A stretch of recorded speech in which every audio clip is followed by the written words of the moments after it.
I never imagined I would end up working the night shift at a funeral home in the middle of Louisiana. Not in a million years, and certainly not for the reasons I did. But when rent starts shouting at you from the calendar, you take the first offer that stops the noise. I was 26, a degree that felt like a novelty license, a busted air conditioner, and a car that leaked more than it held. When the ad in the local novella-style paper said, nights, steady cash, and a place to sleep if needed, I answered. The building sat where the pavement gave up, and the Bayou pressed close, a plastered mansion turned funeral parlor with a sweeping veranda, tall windows like tired eyes, and a brass clock in the foyer that marked time the way an old preacher measures sins.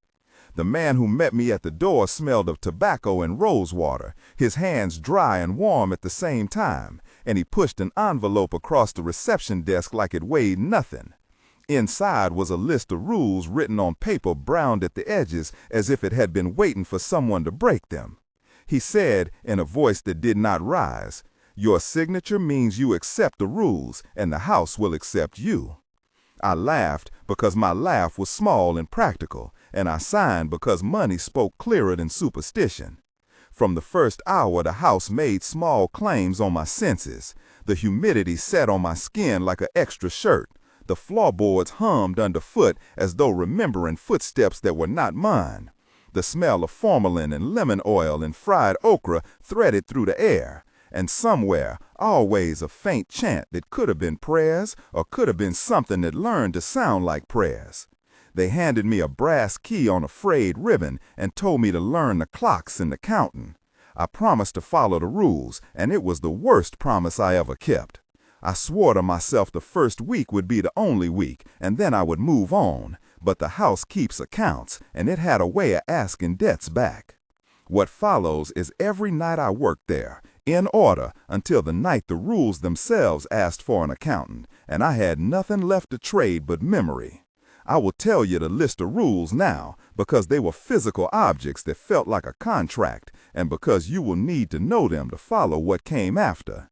The rules came as a folded sheet the size of a postcard, the ink faded to brown, the handwriting an old, careful loop.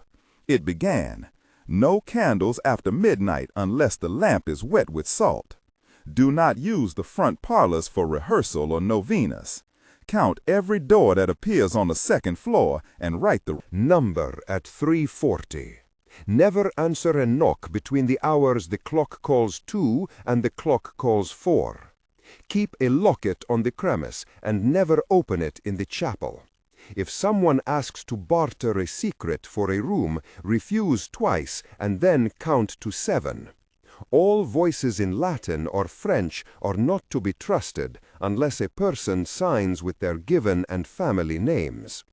The paper had a coffee ring and a smudge of wax, and at the bottom someone had added in a different hand, 'The house keeps ledgers.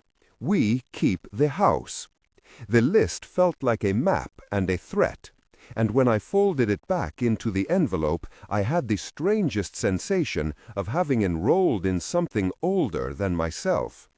The people there all had ways of saying the rules without saying the reasons. Leela at the reception would pass me a mug and say, 'Remember the thermostat, it lies.' Pastor Hale would tell me at lunch that not all vows were made in good light. Mr. Beauregard, the proprietor, kept his palms open on the desk and said, 'The house will tell you what it expects if you can listen.' Rosa, who worked the preparations, hummed and tapped the pulse points, and Mavis, who embroidered shrouds, would count threads in low numbers and refuse to explain why. Deputy Cole stopped by twice the first 2 weeks to check permits, and his eyes would slide off the wallpaper, like he was answering to something else in the room. August, the groundsman, cut the grass and cursed the cypress, and he swore that sometimes the trees moved their roots at night. Mr. Thibodeau, an archivist for the county, brought old maps and folios and would run his fingers over names and say that families were like tide marks on the land. You will meet them all in the telling, because they each owned part of my nights. I had a backstory in case you want to know who I was before I traded ordinary fear for precise dread. I grew up 3 towns over under a porch with a mosquito net and a mother who could find good in bad meat and worse weather. My father taught me to count things when I was small because numbers kept him calm during storms, so I can tell you exactly how many times a train passed my house in a month and the exact number of shingles on the shed roof. I had a habit of noting time the way people note breaths, which made me useful at my first job watching machines and then at the grocery where I packed bags and listened to other people's troubles. When I moved to the city, I thought I was inventing myself, and I wore new shirts and carried strangers' conversations like ballast. The funeral home job felt like another ledger to balance. It was practical work with hours and rules and a bed in the caretaker room when needed, and I told myself no story would stick. That self lasted until the first week the clock started disagreeing and a door appeared that had no business being there. The preparatory paragraphs are small as confession and long as memory, and they are the reason I can still count the nights later. The first night on duty, I learned to check the thermostat because the house would lie to me. It read 74 and my skin told me 60, a contradiction like an old promise and a new lie. I walked the building with a flashlight that smelled faintly of lemon oil and metal. The formalin smell clung to the padding in the viewing rooms, and the cedar in the casket smelled like a church attic. On that first patrol, the chapel clock struck once, and something else struck at the same time, a muted double beat, a half note off, like a ghost trying to keep time with the living. I wrote down my rounds on a pad they gave me: front parlors, chapel, preparation, second floor east wing, caretaker room. At 2:18, a knock sounded at the front door, as soft as a hand asking permission. Leela, who had left at midnight, had told me to ignore knocks after 1 unless they spoke their name and the name of their grandmother. I opened the peephole. There was nothing, only my reflection stretched by the glass. I said aloud, "Who is there?" because the house likes answers, like cattle like gates, and the sound that came back was not a word at all, but a scrape of a boot on wet wood. I waited and nothing happened, and the air seemed to set like gel around my lungs. When I checked the security camera, the feed showed the porch empty and a smear of humidity on the lens like a partial face. That was the first small anomaly, the quiet difference between what you were told and what you saw. It was not yet terrifying, only deeply wrong, and it allowed me to keep working. The second night, I found the rules had teeth. Mr. Beauregard took me aside before the shift and said, "These rules are traditions and insurance." He had a voice like a sanitized teacup, smooth but with chips. I asked, "What happens if someone breaks them?" He smiled like a man who has read the end of a book twice. He said, "The house has a memory. It is precise. It does what ledgers cannot forgive." He talked about countings and oaths and kept referring to a locket he said belonged to the founder, a small oval relic in a velvet box kept locked in a drawer that seemed to smell of rose and iron. He said, "Keep the locket at the desk and do not open it. Promise me you will not." I promised because I already had. Later, Leela tried to joke and said, "Just mind the thermostat, it lies." And I told a joke back, and she laughed with a kind of tired kindness that made me feel like a visitor in a family with locked histories. Rosa warned me in a whisper that the house liked to move doors when it was bored, and Mavis tapped the needle and counted and said the numbers kept her safe. In the second night at 3:40, I counted the doors and wrote down the number as the rule required, and found a door added to the floor plan on my pad, a door that had not been there in daylight. The rule book said to write it and not to open it. I wrote and the ink felt clotted on the page. The CTA you see in these kinds of videos belongs here because I know most of you are already feeling what I felt at that point. The slow idea that a place can keep a secret by making you complicit in it. If this made your skin crawl, you are not alone. Have you ever had a night that felt ordinary until something small turned wrong and you could not unsee it? Tell me in the comments with a word or two, when and what, just enough to show that these things are not only mine to remember. Your comments matter because these stories are collective, and sometimes patterns emerge when many recall similar notes. If you stayed this long, you want to hear what happened at 3:40 that night, because that is when the ledger began to ask me for payment. After the 3:40 mark, the nights accumulated like bills. Phones rang with static, and then a voice that cracked into song in French and used a name I had never heard. Or a Latin phrase was hummed under breath at the chapel door, and I realized the language itself was a test. There was counting that was not mine. The second week, the phone in the front hall rang at 1:07, and when I picked up, all I could hear was breathing and an old hymn in French layered under the inhales. I asked, "Hello, is someone there?" And a voice answered with a name that sounded like flower and wind. It said, "I am here for the preparation." And I asked who had asked, and the voice said, "We inherited." I asked, "From whom?" And it said, "From the house." And then the call disconnected. I called back, and the line was dead as a nailed-shut coffin. Deputy Cole stopped by after that to check the permits, and he asked me about the phone call. I told him the words, and he said, "Keep a log." He pressed a pad of paper into my hand and said, "Count everything, and do not tell your imagination to play tricks." There were smells that heralded trouble, and they were not always the chemical tang of tincture. The embalming room. Once the chapel smelled like citrus and gunpowder, and I knew someone had opened a bottle of something that was not blessed. Once the pantry in the caretaker room smelled like damp earth and jasmine, and that was when the locket on the desk hummed faintly, as if a moth had been caged in it and was trying to find warmth. The house taught me to track time in small measures. It liked numbers. It liked the cadence of a count. I started carrying a counter in my pocket, a small bead counter August had given me when he found me fumbling with the keys. And I clicked when doors opened, and when footsteps sounded, and when a knock arrived with no person at the end.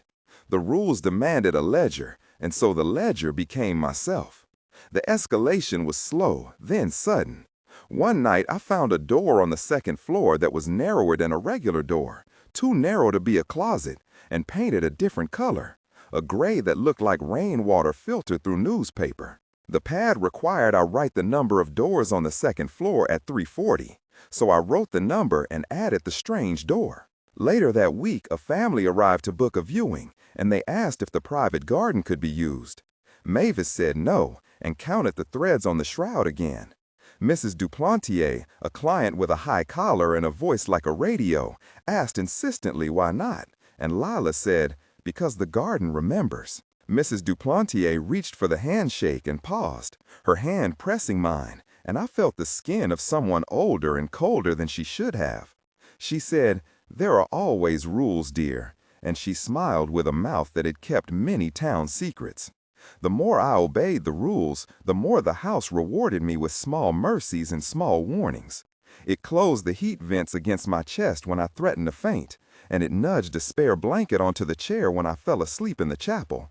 But it also sharpened its edges. The doors multiplied, and the voices came in pairs. August told me once, "There is a node under the oak that thrums," and he tapped the root with a gloved hand and laughed and said, "Folks used to say they could hear the counting there."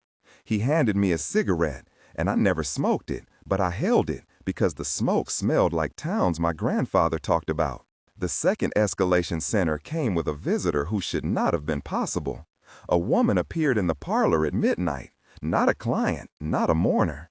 She wore a dress that had once been fine and now hung like the skin of a peach, delicate and failing. Her hair was a cloud of powdered sugar and dirt. She asked for a room and said she had a right to it. I asked for her name, and she gave me 2 names in French rolled together like a prayer. I asked her to sign, and she did with a scrawl that looked like roots. Leela, who had gone home earlier but returned at the faintest whisper of trouble, said softly, "We do not take walk-ins." And the woman smiled and said the house had asked her, and that she had come back. I said, "Who sent you here?" And she answered, "The ledger," and tapped her chest with a finger. I followed the rules and wrote her in, and I locked the locket on the desk without opening it. That night, the perfume in the foyer smelled of salt and iron and something old. When I checked the second floor at 340, the number of doors had increased by 2. I paused at the landing and the wood at my feet felt alive, the grain like lines in a palm that had been read wrong. The house had started to rearrange itself, and I felt like an accountant watching the columns shift by themselves. The doors were the most disturbing because they had wills. They did not lead to rooms in any sensible plan. One opened onto a small stage where a coffin sat with its lid closed and there was no person in it. Another opened onto a field of tall grass that smelled faintly of creosote and laughter. And when I looked through the field, there was a child walking with a jar of fireflies, and the child carried a locket identical to the one on our desk. I counted the doors and wrote the numbers, and sometimes the numbers matched and sometimes they did not. Each mismatch felt like a withdrawal from a bank account I had not known I had. The presence behind the doors became more insistent. I would hear footsteps in the preparation room when it was empty, a scraping on the steel table like nails on bone. I would find the faucets running when the pipes were locked, the water coming out dark as tea. A voice in an old dialect would sometimes call my name, and I would feel a knot forming my throat as if someone had found the pulse at the base of my neck and pressed. The guard of the building, Mr. Beauregard, was the one who explained in fragments that the home was a keeper of bargains. We had guardian obligations, he said, and if the guardian did not keep them, the house moved to correct the balance. In a conversation that lasted almost an hour, and that had 7 exchanges of question and answer where each of us circled a subject like wolves circled a trapped hare, he told me the founder had made a pact in the early days to keep certain families safe in return for hospitality. He said, "The family gives a name, the house gives a room." You asked, how would the house enforce that? And he said, the house remembers names like ledgers remember numbers. You asked, can the house be cheated? And he said, it tries. You asked, and if someone cheats, what then? And he looked at me, and his eyes were a ledger that had been balanced wrongly and could not forget. He said, then the rules changed to make right what hands tried to turn. His words were precise and slippery, as if he were quoting a contract in a language that had been half forgotten. He offered me a choice in a way he could not name, and I felt the choice close like a fist. The climax arrived on a night when all the counts stacked against me. The house had been adding doors for 3 nights. The locket on the desk had begun to vibrate faintly like a moth trapped, and it felt warm through the fabric. That night, a choir of voices began the Latin chant from the second floor, and it was layered under a French lullaby coming from the chapel, and a third voice that sounded like the house itself reading a list. I found the founder's locket in the drawer where it had always lived, in velvet, and when I touched it, the metal felt like a pulse beneath skin. I could not bring myself to open it, but I slid it into my hand like a prayer, and the voices rose. Mr. Beauregard came to the desk and asked, "Are you ready to make an accounting?" And I said, "What do you mean?" And he unbuttoned his coat, and his hands were steady, and he reached for the locket and said, "The ledger wants a witness." And then he recited a list in French, names and dates, and a single verse of Latin that tightened my chest like a rope. The confrontation that followed had 8 exchanges, and each one increased the gravity of the room. I asked him, why me? And he said, because you signed. And I said, you could have warned me. And he said, we did. And I said, the envelope said rules but not consequences. And he said, the house keeps the consequences and makes no promises of mercy. He offered me a relic in exchange for silence, a small coin that hummed like the locket. And I said, what is it used for? And he said, for release. And I asked, release from what? And he said, from counting. But you will not be free of memory. And then the lights blinked and the candles guttered, even though there was no draft. The fight to break a pact is not a brawl or a scream. It resembles the unwinding of a stitch you did not know you had threaded into your life. I tried to tear off the rules as if they were tape on my skin. I tried to refuse the pact, and I tried to bargain. With paper and holy water and the names of saints. Mavis threw salt like punctuation across thresholds, and Rosa pressed herbs into my palms and hummed prayers that sounded more botanical than religious. Pastor Hale quoted scripture with a backward smile, and Deputy Cole counted steps in a voice that matched mine. We had a small arsenal of rituals and objects, but they felt like well-polished tools being used on something that refused repair. The actual liberation or battle is difficult to describe without resorting to cliches, because it was more a distortion of the ordinary. The locket, when opened, did not show a photograph or an inscription, but a small, curled list of names written in a tiny, crabbed hand that moved under the glass as if by its own breath. The names were family names that matched the county records Mr. Thibodeau had brought in boxes. When I read the names aloud, a tremor passed through the house as if someone had touched a string. The house retaliated with images in the mirrors, with doors that swung and did not show rooms, but instead allowed me a glimpse into bedrooms I had never stayed in, smelling clothes I had never worn. The reliquary coin Mr. Beauregard offered was warm, and when I tried to take it, he refused and said, "You must give something as well."